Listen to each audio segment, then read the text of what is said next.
The AirPods Pro 3 reviews are out. Obviously, MKBHD and them have got them before everyone else.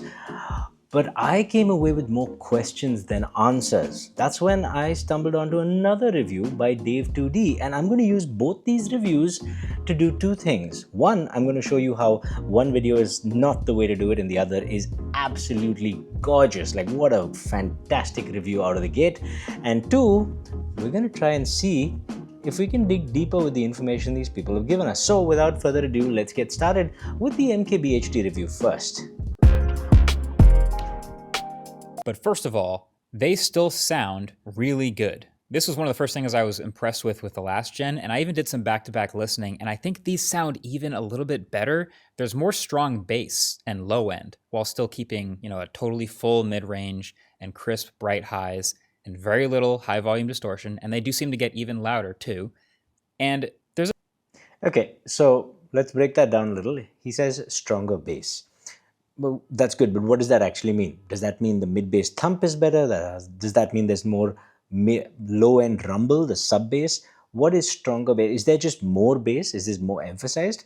I don't know, but that's okay. For the layman, and audio is not quite MKBHD's thing, so that's fine. But a full mid-range doesn't really mean anything. It just means, in his view, there's nothing wrong with the mid-range.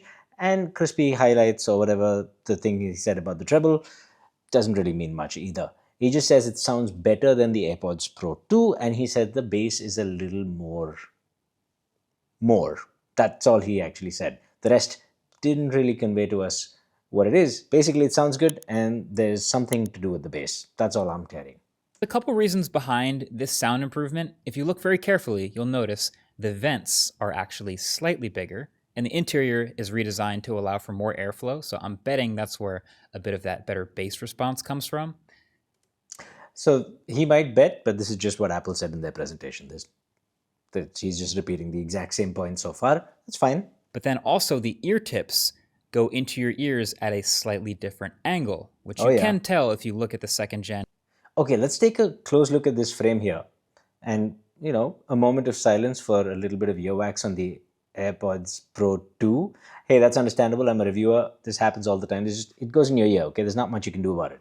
But if you look at the shape of the AirPods Pro 3, people who are already in the audio community, who have been using audio equipment like this, like IEMs, wired IEMs for a while, will notice that the shape of the new AirPods Pro 3 is going more towards what is just commonly industry reference. It's just a little more angled, a little deeper into the ear. It seems to be converging to the regular, but with Apple's twist. That's a good thing for comfort, I think, for more people. Right next to this third gen. And the new ear tips are also bolstered with a little bit of foam inside the end. So they're not fully foam ear tips, they're still silicone, but you kind of get the best of both worlds now. The foam ear tips that you might see on some IEMs, you kind of compress them and then let them expand in your ear. It's this really nice seal and a great fit, but not great for everyday use outside. So this has some of those benefits. In the tip, they have some. So it's absolutely right. You've got regular foam tips, but most people actually prefer silicone feel in their ear if they want something in their ear at all. A lot of people just don't want anything in their ear. That's a different video. But this tip is interesting because it's silicone on the outside, foam on the inside. It's not the first time it's been done. There's a company called Tin Hi-Fi that makes these tips, have been making them for years. And there are numerous other companies that have got these hybrid foam tips. They're generally better for isolation because it gives you that foam isolation on the high frequencies, which will add to overall noise reduction and noise cancelling performance while still giving you the comfort of silicone. This is probably a pretty good move. Some foam makes these the first AirPods that have ever stayed in my ears. It's been years and generations of AirPods. This is the thing. AirPods are very, very comfortable, but when you're working out, they just slip out ever so slightly. And they're not the only ones to do this. If this new iteration is a little bit better than that, then that's just good. Although the best earphones for that sort of thing usually either have a hook device, a little wing, like the Bose or the Sony LinkBuds Fit. I've covered those in my reviews. Or something that goes around the ear like the Beats ones. Then there's also a next generation ultra wideband chip in the case, which means you can do precision finding from 50% further away, which is extremely convenient. This is goated. This, when it works, for a lot of people it doesn't work, but this precision finding thing is goated if it works. The keynote that rose my eyebrow the most when I saw it, when they introduced this a few days ago, was world's best active noise cancellation of any in-ear wireless headphones. No asterisk, no fine print, no weird comparisons or anything, just all gas, no brakes. Big claim. Now, Apple says a lot of things. This is true. Apple does say a lot of things, but this was a big deal. Like he said, there were no asterisks, nothing. And in fact, if we switch to the Dave2D video for just a second, we're going to see a little screenshot from the Apple event that's very interesting. Check this out. 3. So Apple hyped these so hard at their... There, at the bottom left of the screen, I don't know if you can see it, but it says, in July 2025, in accordance with IEC 60268-24, as compared to the best-selling commercially available wireless in-ear headphone. Now, I don't know what the best-selling commercially available wireless in-ear headphone is, but my guess is that means the AirPods Pro 2, because there are a lot of wireless in-ear headphones. The best noise cancelling in the world is Bose. I have measured multiple Bose headsets and earphones on this channel, and go check out those reviews. Honestly, I back up what I say about a earphone as much as possible with measurements so that you can get an understanding of why I'm saying what I'm saying. And the Bose is just objectively very good at noise cancelling. The Sony XM5 has been a little bit of a misstep, the earphones.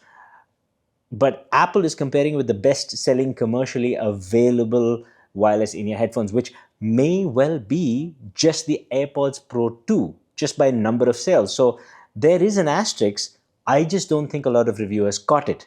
But you can be damn sure I will be testing this on this channel, so get subscribed. As the last gen, which were already really good.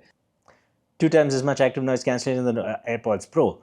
What is 2 times more noise cancelling? So every 3 decibels, right, is a doubling of sound power. So 2x, does that just mean it cancels out just 3 dB more noise? If that's across the board, that is still better, and it'll probably be noticeable, but 3 dB is really not that much. We've seen bigger changes in iterative editions of the same earphones from other brands, so I don't know. I don't know what this means. We'll just have to test it out and see. This is one of those things that Apple just says, so, a little pinch of salt. Music at basically half volume, I already hear nothing but my music. Now, in this studio environment where... So with your music on with noise cancelling, even cheaper earphones, you'll not hear the outside world. Noise cancelling has gotten pretty good. $100+, you'll get pretty decent, like average of 22, 25, 26 decibels of noise cancelling. You can get that at between $100 and $200 now, sometimes even less. So if you have that going and you've got your music going, you won't hear anything around you, generally speaking. If there's a more noise cancelling, if there's a lot more noise cancelling, you will hear the difference. But I'm saying with music on, even those cheaper earphones do it. So saying that that exists on the AirPods Pro it's a nothing burger. That's not a big deal. There's some voices, maybe occasional louder noises, one really loud mechanical keyboard, and a few dog barks. Like, that's pretty easy. I'm locked in. I'm only hearing my music. But I also took a flight with these, like I said, and the white noise of the airplane just dropped down. It was almost completely erased. Not totally to zero, but more than enough to fully immerse in whatever media I want to and actually enjoy the improved audio quality, which is saying something. And these, of course, still have other features, transparency mode.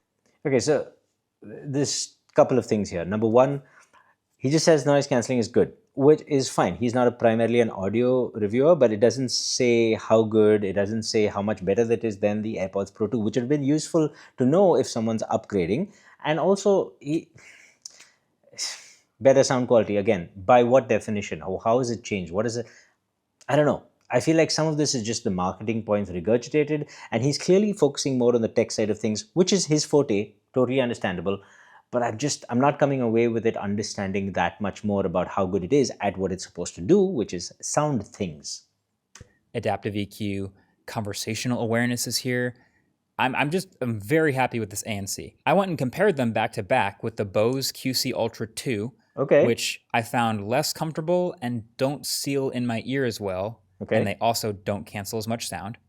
The Sony WF-1000 XM5s sound really good, but the fit and noise cancellation also aren't as strong. Okay, so here's the problem with that. The Bose, generally speaking, I haven't tried the Ultra 2. The Ultra 1, very, very good noise cancelling, or like really one of the best in the industry, period. The QC2 before that was also kind of just as good, almost the same. The Sony WF-1000 XM5 is not great at noise cancelling. I've covered this in detail in its video. If you want to get the best noise cancelling, there's 2 different modes. You can Go check the video out, honestly. So these comparisons are, the Sony is pointless to compare, and the Bose, if it doesn't fit his ear, that also means he's not getting the best seal and not getting the best noise cancelling out of it. So it's not a valid comparison unless you objectively compare the two, which he's not doing. I'm just saying, it's not particularly good information. But okay, he likes it better than the other two. Subjectively, Marquez thinks it's better. That's cool. That's fine. Wrong. And these Galaxy Buds 3 Pro are very comfortable and I think even look better, but don't sound as good or cancel as much background noise. So he says the noise cancelling of the Samsung Galaxy is not as good and they don't sound as good. Again, what does that mean, sound as good? There's no...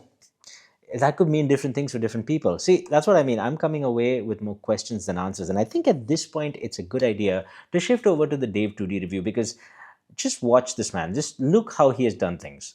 It's incredible. Let's check it out.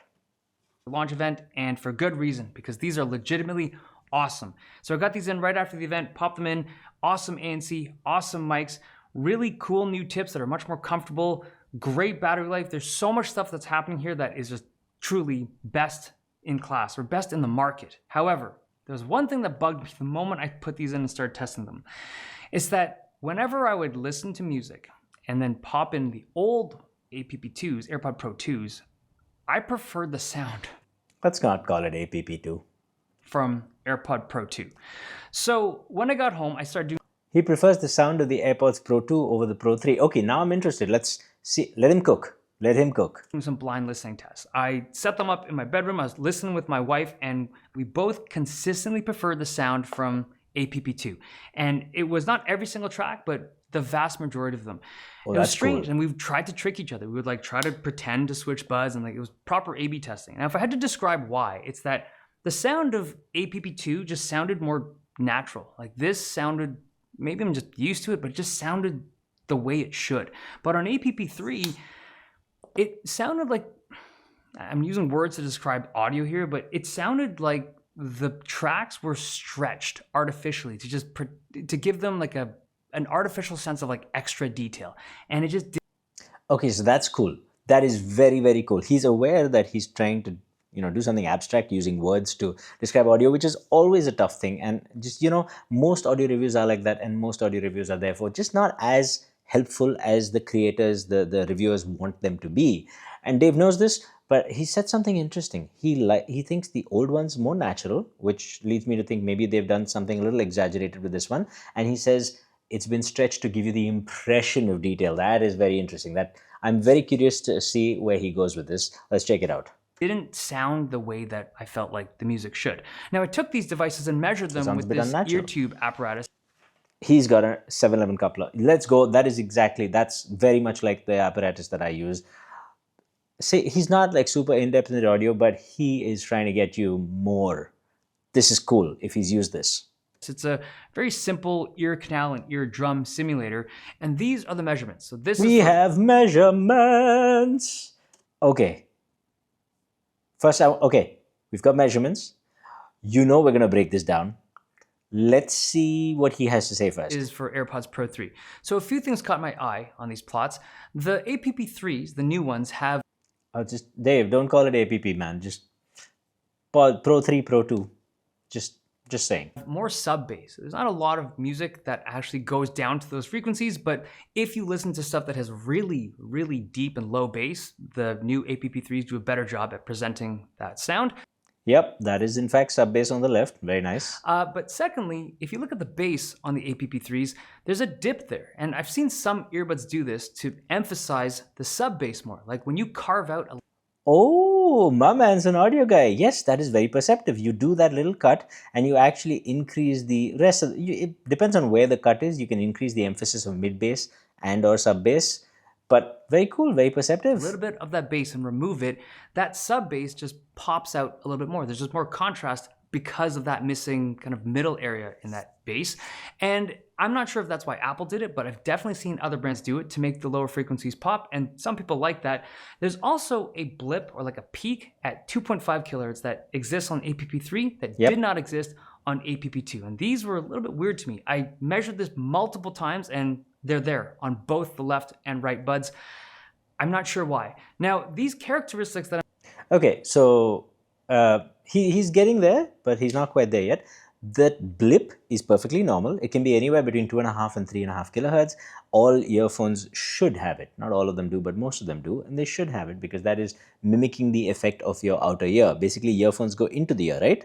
So what about the effect of this? As you listen to sound naturally, you're bypassing that. So the earphone has to have that built in, which is why you have an excess of energy around like 3 kilohertz, because that is exactly what this part of your ear along with the ear canal or along with your head all together do. They amplify certain frequencies around the 3 kilohertz mark. So that's right. Shifting that, let's just get the graph back up. So shifting that from 3 kilohertz, which you see in purple for the AirPods Pro 2, which is the perfect place for it to be around, to 2.5, 2.6 kilohertz is not a bad thing. It just changes the emphasis of the vocals, and you see a lot more energy at around 2 kilohertz now. See, it's that green line is higher at 2 kilohertz than 3 kilohertz. Okay, so this may be what he's talking about, the stretching of the sound a little. I don't know, or it feeling unnatural, because what happens when you do this is sometimes, depending on how it's tuned, vocals start to get husky, vocals start to get honky. Now, honky is a weird word. So what happens is male vocals start to tend a little more hoarse, a little more throaty, a little more husky. And that's a nice thing to have also, but too much of it will start feeling very unnatural and forced. Forced is a very good word to describe how it sounds. And if you haven't heard it, then you probably don't relate to what I'm saying. But if you've ever heard that, then you know exactly what I'm talking about. That could be what he's talking about. I'm also seeing a little blip here, and this one bothers me more at about 5.5 kilohertz, this one over here. And this blip over here at 8 kilohertz or 9 kilohertz, that's normal. That happens because, you know, the tube of the ear simulator, or your ear canal for that matter, has a natural resonance around that. So that's fine. I'm not going to read into that. But I'm seeing this 5.5 kilohertz, and that to me means just sharpness. The mids are going to have a huskiness as well as some sharpness, and that's quite a peak. So I don't know if if that is true. If this measurement is reliable, then that is a red flag. But so far, I mean, the guy is trying to give you as much information as possible. He himself is trying to figure out why it sounds the way it does. Very cool. This video, and he's talking about it normally.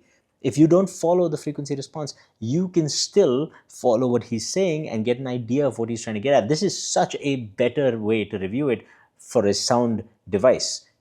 No hate for Marquez, but you know, I'm learning so much more here. That's all I'm saying. APP2, and these were a little bit weird to me. I measured With the APP2 again. Come on, man. this multiple times, and they're there on both the left and right buds. I'm not sure why. Now, these characteristics that I'm drawing your attention to, these are like the main things that stood out to me. But it's not that I'm saying this plot is bad or that APP3 is worse than APP2. It's not. It's just that it's not obviously better. Now, for me, no, actually, it might be worse. That 5.5 kilohertz bump, everything else is like, okay, it's a different characteristic, but that's giving me some worry now. I've ordered them, man. $250 is a lot of money. Don't do this, Apple. We'll see. We'll see how it does. Subscribe. APP2 had amazing sound, and I would put them at like a 9 out of 10. APP3, I put them at like 8.8, just slightly worse based on my personal preferences in sound. Now, the rest of the product is so much better. Like literally every other characteristic and every other feature of AP3 is amazing. So the first is the fit. These sit and fit differently in your ear than the previous generation. There's a protrusion that comes out a little bit from the earbud before it goes into your ear canal. So this sticks out just a couple of millimeters, but it makes the whole product stick away. Like when this thing rests in your ear, it actually rests a little bit further away from your ear than the previous APP2. So this is the old one, and when you take off the ear tip, like that little protrusion isn't there. So this just sits more flush to your head or to your ear actually, and this wasn't as comfortable. I much prefer the fit and feel of the new one. The new ones are fractionally heavier than the APP2. I think the new one's meant to go into your ear a little bit more, but hey, different people, different fits, you know? Tube to simulate what it sounds like fairly accurately.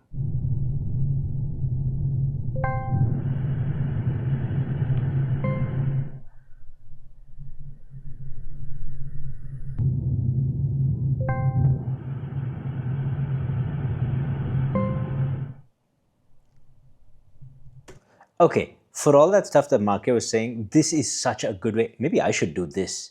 What I do is I actually measure it and I show you the graphs, but this is such a good way to make you hear the differences between the two. You can hear the AirPods Pro 2 does a pretty decent job of cancelling out that noise. It's not a perfect test. He's got his hand over there. He's trying to spoof the sensor. There's a lot going on here. It's not in fact, his hand on the mic introduces its own vibrations and its own extra noise as well. So this is not a perfect test, but you can kind of hear that the AirPods 3 are cancelling more than the AirPods 2.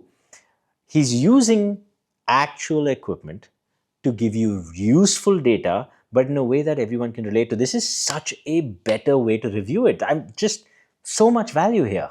The foam infused seals, these do a better job than before. Secondly, it's the computation around that ANC. But third is the microphones. The mics on AirPods Pro 3 are excellent. I'm using them right now to record this so you can kind of get a sense of what they sound like. They're obviously great for like taking a call or whatever, but if you had to use some kind of microphone in a pinch for recording yourself or some kind of like content creation, they're totally usable if you have nothing else. Now, in terms of like noise cancellation of background sounds, they're not great. This is like a hairdryer here. You can still hear a lot of that hairdryer over this. So Oof. It's not great. Okay, that's a great test. I mean, that's rough though. The voice gets more digitized and you can hear the background noise. There are $100, $130 headphones now. Like the OnePlus Buds 4 is something I recommend. It just cancels out the background. And yes, your voice sounds digitized, but the background just gets canceled out. This one, not as good a job. Interesting. For like killing the environmental sound, but when you compare it to the mics on AirPods Pro 2, these sound noticeably worse. Oof. Yeah, the AirPods Pro 2 definitely sound worse. Not nearly as natural. So, okay, there is an improvement in the microphone, just not great noise handling on the microphone. All right. Now, with these excellent mics, you also get a top-tier transparency mode. This sounds so natural on APP3. It almost sounds like you don't even have earbuds in your ear. Like the voices that come through, they just sound remarkably similar to just an actual voice. The listening mode is off right now, but when you put in this transparency mode, it opens up and my voice does come through in a pretty natural tone. There's also the new live translation. I don't know how it's better. The AirPods Pro 2 had some of the best transparency mode in the industry, period. And objectively measuring it, again, you should go check that video out. Objectively measuring it, it was just picture perfect representation of the outside world, almost near perfect. And I don't know how much better this even can be, if I'm being honest. But hey, we'll check it out soon. Function. It's currently in beta, but this works on device. It doesn't send anything to the cloud. You do need to download the language pack that you want to translate in advance. Once you do, it seems to work really well with those one-on-one conversations. Okay, so this, I just want to point out one thing. This feature is not new. So I recently reviewed the Realme Air Pro 7 and they already have it. They've been out for a while. They already have this feature, live translate. It works almost exactly the same.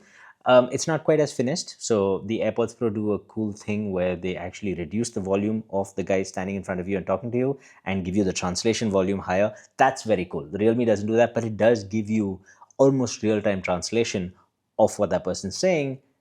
And it shows the translation of what you're saying on text so you can see that person. So, you know, this is not new, but Apple is most likely giving you a refined version, an extra well thought out version, which is very cool. For something really very cheap. To find a It's waiting for the speaker to finish its sentence to kind of capture the proper context, but I found it plenty fast enough and just the conversation flow wasn't broken because of that delay. I found it very useful. It is, though, coming to other devices. So APP2 and AirPods 4 are getting it down the line, but I do wonder how much the mic quality will have an effect on how good that live translation experience will be. Okay, so that's enough. I'm not gonna watch the rest of the video, but you see the difference here. The MKBHD video, he concentrated on the tech, but just gave a little bit of an overview, and then you really didn't come away with any answers as to how good it sounded or why it sounded better to him or whether the noise cancelling was really better than everything else and how was it better. Did it cancel out all kinds of noises or was it better at some kinds of noises? And some of these questions Dave2D did not answer as well, but right off the bat, the man has, this is the way to do a review. I have learned so much more about the AirPods Pro 3 and shout out to Dave for those frequency response measurements. We've learned something and I'm now a little worried about how it's going to sound as well. but we've learned that they have made some significant changes to the sound quality. And yeah, better or worse is a bit subjective. We will be going through this in detail on my review of the AirPods Pro 3, which should be coming in just a few days. If if you're watching this review later, then go check that review out, and I'll see you in the next one. AirPods Pro 3.